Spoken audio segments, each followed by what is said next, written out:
ఓం మహాగణాధిపతయే నమః. ఓం గురుభ్యో నమః. ఓం శ్రీమాత్రే నమః. పరమేశ్వర స్వరూపమైనటువంటి జ్యోతిష, వాస్తు మరియు ఇతర అనేకమైనటువంటి శాస్త్రములను మనకు అందించినటువంటి మహర్షులకి నమస్కారం.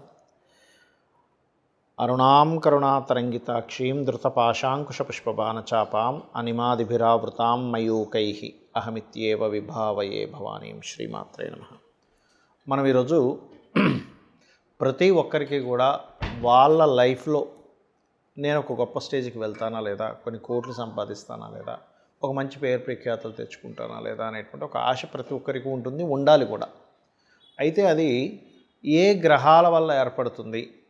12 లగ్నాల్లో మీరు మేషం నుంచి మీన లగ్నంలో మీది ఏ లగ్నమైనా, లగ్నం తెలియదు, కొంచెం రాశి వరకు, అది సెకండ్ ఆప్షన్ రాశి అనేటువంటి చూసుకుంటే కనుక మీకు ఏ గ్రహం బలంగా ఉంటే రాజయోగాన్ని ఇస్తుంది, ఏ గ్రహ బలం వల్ల మీరు ఏ రంగాల్లోకి వెళ్ళగలుగుతారు అనేటువంటి విషయం కనుక సీక్రెట్ కనుక తెలుసుకోగలిగితే ఖచ్చితంగా మీరు కోటీశ్వరులు అవుతారు. అందులో ఎటువంటి సంబంధం లేదు. అది పెద్ద విషయం కాదు. మనం ఏ రూట్లో వెళ్ళగలగాలి, మనకు రూట్ తెలియాలి. ఇప్పుడు కూడా తిరుపతికి వెళ్తున్నాము, ఈ రూట్లో వెళ్తే వస్తుందండి అంటే వస్తుంది, లేదు రివర్స్లో వెళ్తుంటే ఎంతకాలం మనం ప్రయాణం చేసినా ఎలా అయితే రాదో, మన జీవితంలో కూడా మన జన్మజాతకంలో మనకి ధనాన్ని ఇచ్చే గ్రహం ఎవరు అనేది తీసుకోవాలి.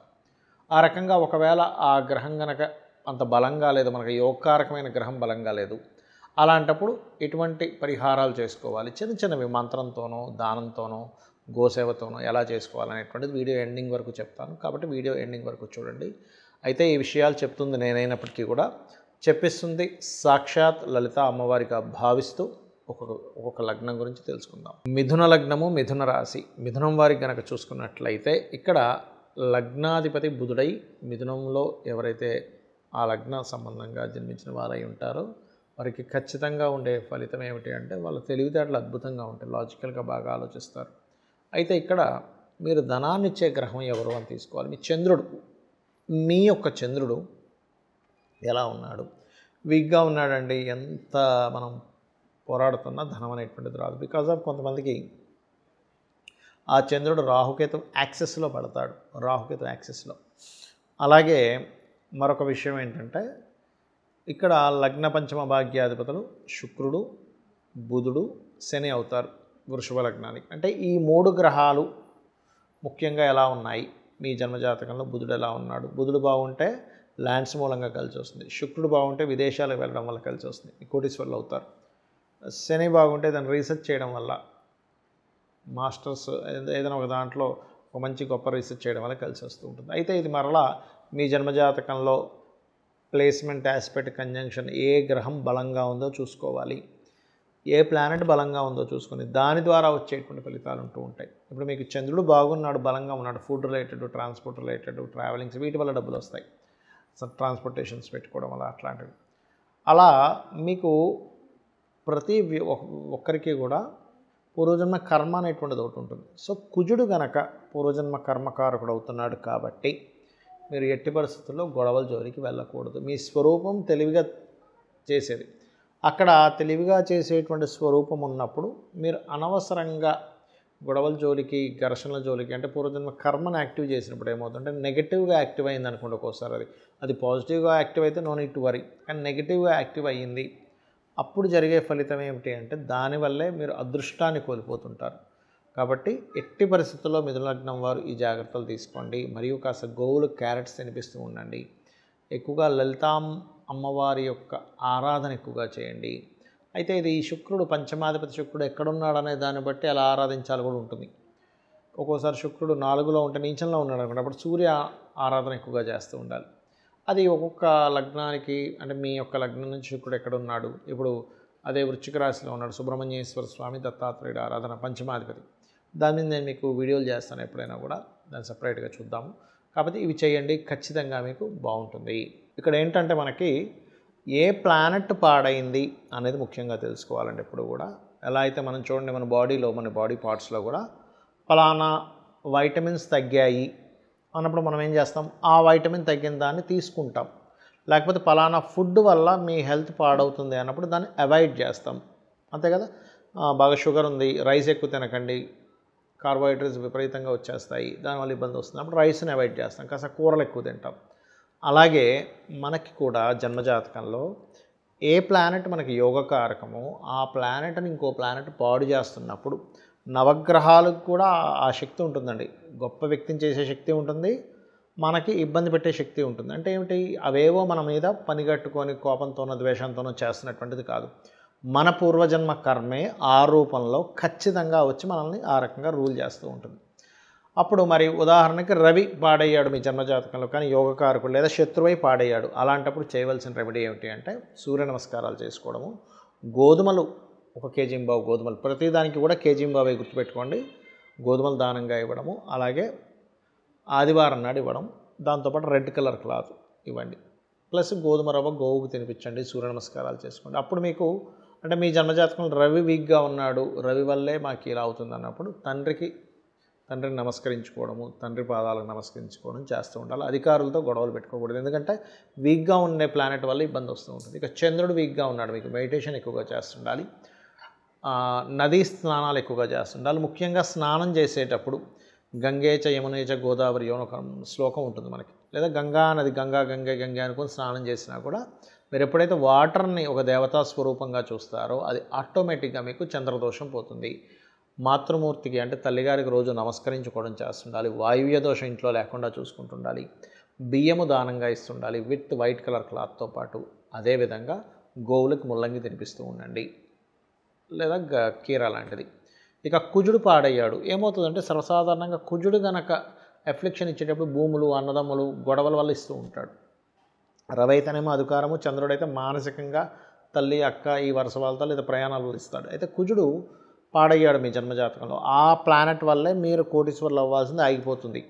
అప్పుడు చేయవలసింది ఏంటంటే కందులు దానంగా ఇవ్వడం, రెడ్ కలర్ క్లాత్, స్కందుడిని ఆరాధించడం, ఎక్కువగా సుబ్రహ్మణ్యేశ్వర స్వామిని ఆరాధించడము, గొడవల జోలికి వెళ్లకుండా ఉంటే చాలండి. ఎందుకంటే ఆ రూట్లోనే మీకు ఇబ్బంది ఇస్తుంది అన్నప్పుడు చిన్న ఉదాహరణ, ఒక కర్వ్ ఉంది, స్పీడ్గా వెళ్తేనే పడతాడు అన్నప్పుడు ఏం చేస్తాం, స్పీడ్గా వెళ్ళాం అక్కడ ఆ కర్వ్ దగ్గర. చిన్న లాజిక్, మరొక ఏం లేదు, స్లోగా వెళ్తే కర్వ్ తిరిగిపోతాం, యాక్సిడెంట్ అవ్వదు.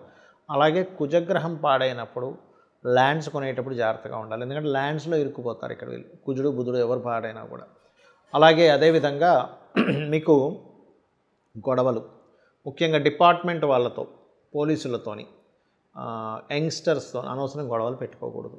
గోవుకి క్యారెట్స్ తినిపించడము, సుబ్రహ్మణ్యేశ్వర స్వామి ఆరాధన, లేదా నిద్ర లేస్తూనే ఓం స్కందాయ నమః అని నామస్మరణ చేయడం. ఎప్పుడైనా గుర్తుపెట్టుకోండి, ఏదైనా ఒక ప్లానెట్ బాగాలేనప్పుడు ఆ రోజుల్లో మీరు ఏది మంగళవారం కుజుడు అంటే ఏది ఇంపార్టెంట్ ఏవి స్టార్ట్ చేయకూడదు. ఇక బుధగ్రహం పాడైంది, మీకు స్పాయిల్ అయింది, అప్పుడు చేయవలసింది ఏంటంటే విష్ణు సహస్రనామాలు వింటూ ఉండాలి, శ్రవణం పఠనం ఏదైనా చేయొచ్చు, గోవులకి గోంగూర తినిపించడము, బంధువర్గం వారితో ఒక్కోసారి మనకు తెలియకుండానే కొన్నిసార్లు చాలామంది తెలియక అది ఒక అలవాటు అయిపోతుంది, అక్కడ మాటలు ఇక్కడ మాటలు అక్కడ వినడం, అవునా అనుకొని మనం రియాక్ట్ అవ్వడం, ఇవి చేయకూడదు.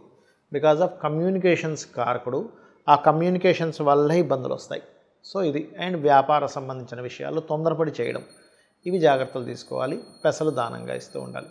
ఇక గురుగ్రహం పాడైంది మీ జన్మజాతకంలో, అప్పుడు ఏమిటి అని చెప్పి చూసుకున్నట్లయితే గురువు ప్రధానంగా ఇక్కడ గురుగ్రహం పాడైనప్పుడు మిస్గైడింగ్స్ ఎక్కువగా జరుగుతూ ఉంటాయి. అలాంటప్పుడు సరైన గైడింగ్ మనం తీసుకుంటున్నామా లేదా అనేటువంటిది ఒక జాగ్రత్త తీసుకుంటూ, మీకు దగ్గరలో ఆలయాలు ఉన్నట్లయితే అక్కడ మీరు పసుపు గంధము ఆ ఆలయాల్లో దేవతా సంబంధించిన కైంకర్యాలకు వాడుకోవడానికని మీరు భక్తి శ్రద్ధలతో ఇవ్వడము, గురువులకు నమస్కరించుకోవడము. ఎందుకంటే గురువు పాడైతే కనుక ఏమవుతుందంటే గురువుల ద్వారానే, అంటే గైడింగ్ చేసేవాళ్ళే సరిగ్గా చేయరు, ఇది ప్రధానంగా తీసుకోవాలి. అదేవిధంగా మరొక విషయం ఏంటంటే ఈ గురువారాలు ఇంపార్టెంట్ డెసిషన్స్ తీసుకోకూడదు, గోవులకి అరటికాయలు తినిపించడం గురువారం చేస్తూ ఉండాలి, ఇది ప్రధానంగా తీసుకోవాలి. అదేవిధంగా కొన్నిసార్లు ఏంటంటే మీకు ఇష్టం వచ్చిన, అంటే చాలామంది తెలియక ఏంటంటే ఒకదానికొక ఇవి చేస్తూ ఉంటారు, కొన్ని దేవతా సంబంధించిన విషయాల్లో కానీ తెలియక.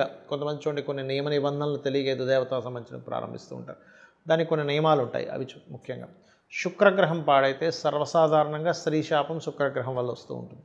అంటే ఏమిటి, మీరు పూర్వజన్మల్లో స్త్రీకి ఎవరికైనా ఇబ్బంది పెట్టడం వల్ల ఈ రూపంలో స్త్రీ రూపంలో వస్తుంది ఇక్కడ. అలాంటప్పుడు వీలైనంత మట్టుకు వారితో మర్యాదగా వ్యవహరించడమే ఉత్తమమైనటువంటి రెమెడీ, అంతకు మించి మరొకటి ఏమీ లేదు. అంటే ఇవన్నీ నేను మీకు ఎందుకు చెప్తున్నా అంటే మనిషి ఎందులో ఇరుక్కుంటాడు, ఏ ప్లానెట్ వాళ్ళు, ఇది తెలుసుకుంటే చాలు మనం గొప్పవాళ్ళం అవడానికి. అలాగే మరొక విషయం ఏంటంటే ఈ శుక్రగ్రహం మీకు మంచి ఫలితాలు ఇవ్వాలంటే శ్రీమాత్రే నమః అనే మంత్రానికి మించింది మరొకటి లేదు.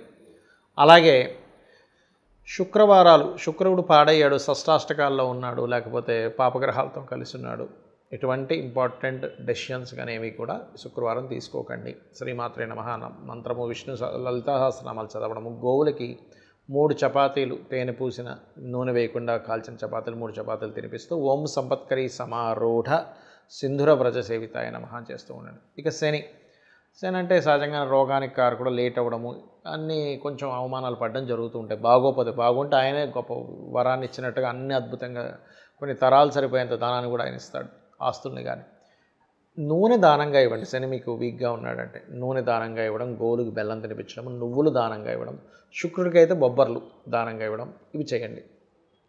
అలాగే విత్ బ్లూ కలర్ క్లాత్తో.